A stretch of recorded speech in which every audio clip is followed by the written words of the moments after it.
'Cause your opinion don't matter. He's a maniac.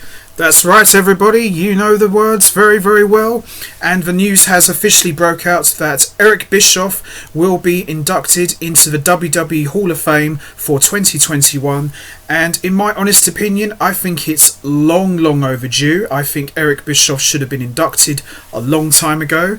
But, however, I do think that maybe Eric Bischoff should have been inducted with the NWO first and then going on his own afterwards. But that's just my opinion. But many congratulations to Eric Bischoff, who, in my opinion, is quite possibly the best Raw GM we ever had.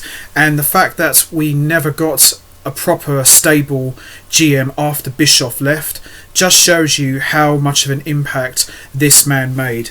He was the Raw GM from July 2002 to December 2005, so that's well over 3 years.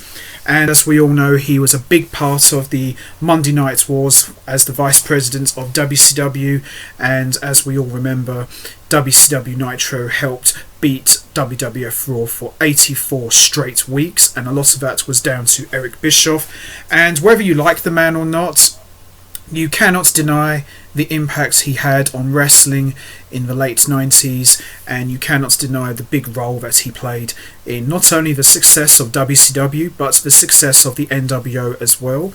And I consider Eric Bischoff to be a true genius for helping to make Hulk Hogan take the leap and become the big monster heel that we have ever seen in professional wrestling when Hulk Hogan joined the Outsiders at Bash at the Beach in 1996, and Eric Bischoff was a big part of that, and he helped put the Elimination Chamber on the map.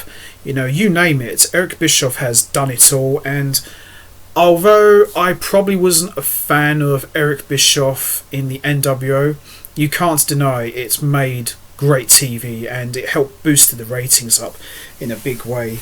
And probably the most fun I enjoyed Eric Bischoff was when he was sharing GM duties with Stone Cold Steve Austin in 2003. That was a lot of fun, and it was so fun to see Bischoff would make a decision, Stone Cold would overturn it or just completely go against it, or vice versa. That always made for great TV, and I'm sure lots of fans would agree with this, but I always considered Eric Bischoff as the unofficial fifth member of Evolution during their dominant run in the Ruthless Aggression era. He would always help Evolution get wins or book them in matches that would favour the heels. You know, I always enjoyed that about Eric Bischoff, and he kind of was like the fifth member of Evolution in a way, because in one single night at Armageddon, December 2003, Bischoff put all the gold on Evolution, and they just ran roughshod all over Monday Night's Raw. And he released a best-selling book called Controversy Creates Cash in 2006, and he made a controversial remark about DX were nothing more than a rip-off of the NWO. I wouldn't necessarily say that DX were a rip-off of the NWO.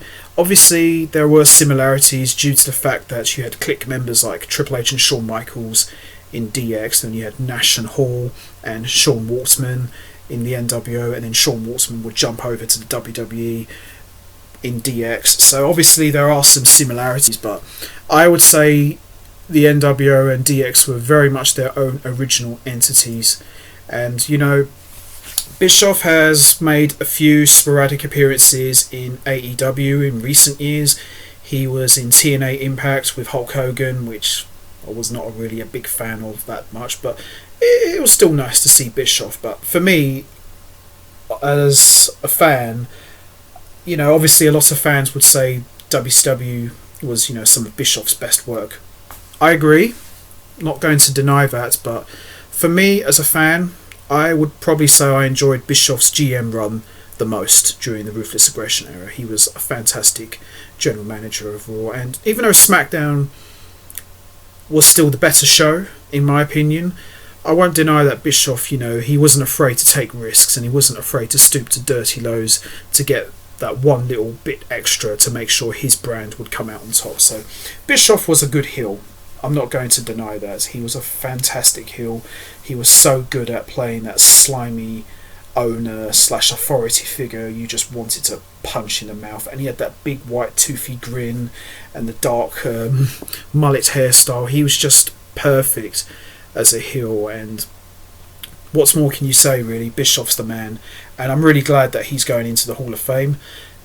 The only question I have to ask is, who's going to induct him? That's a good question. Who could induct Eric Bischoff? I would probably say maybe Hulk Hogan could induct him, or the entire NWO could induct him. You know, there's plenty of guys who could do it, but I probably would say Hogan, because he, you know, as successful as Hogan was as a face in WWE, he was equally as over as a heel in WCW, and Bischoff was a big part of that. So I probably would say Hulk Hogan should be the one to induct Eric Bischoff into the Hall of Fame. So there you have it, guys. Eric Bischoff is officially being inducted into the Hall of Fame for 2021. Who do you think should induct Eric Bischoff into the Hall of Fame for 2021? Do you think it should be Hulk Hogan, or do you think it should be the entire NWO group, as he was a big part of their success during the Monday Night Wars? You know what to do, guys. Hit the like button, hit the subscribe button, leave your thoughts and comments down below, and I will see all of you next time. So until then, take care everybody, and stay safe.